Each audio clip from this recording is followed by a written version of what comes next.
As the season opener draws near, many teams still don't know whether they're headed for playoff contention at the number 1 pick.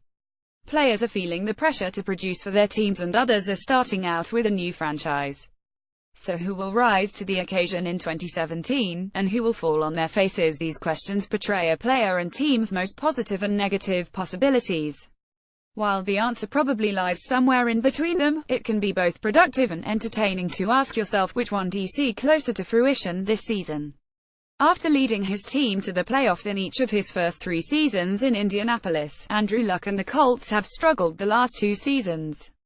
The Texans' defense has been elite as of late, and the Titans are looking to take a big step in 2017.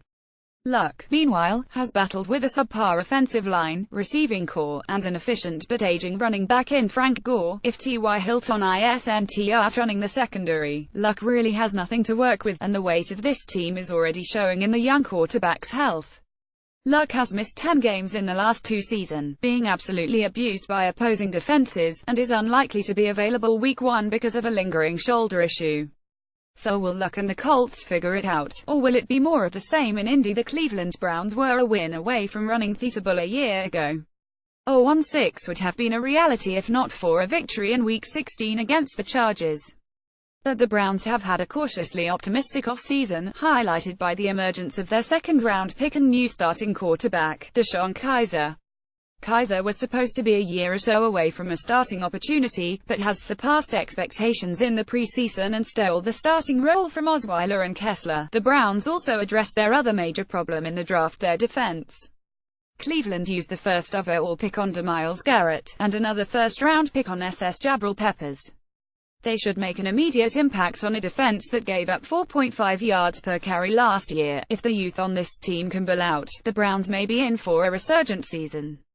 But that's not the way things usually go in Cleveland. So what do you expect the Browns to look like this year? Jared Goff wishes he had a forgettable rookie season, but being in LA has its disadvantages. 07 After entering the starting role, Goff was asked to captain a sinking ship last season. Todd Gurley was a disappointment. Jeff Fisher got fired and Goff's performance only added fuel to the fire. 54% comp, 5 TD, 7 INT, 22.2 QBR, but the former number 1 pick has a chance to change people's mind about him this year. The Rams added Sammy Watkins and Robert Woods to their receiving core, and Todd Gurley should have a comeback year this season. The Rams' offense has enough talent that if Goff can perform, the team and his stock will shoot up.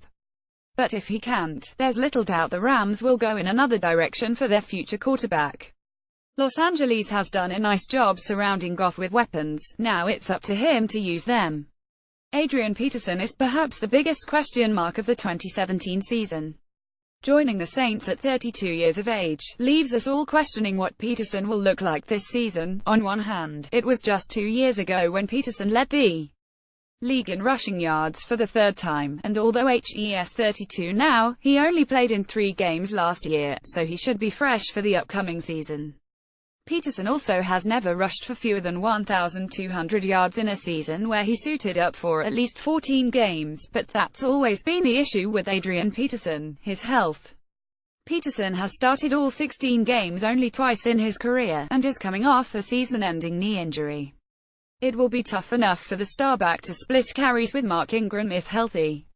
If he suffers another bad injury in 2017, or is forced to take a backseat to Ingram throughout the course of the year, you have to ask yourself, is it better for the future Hall of Famer to just call it a career?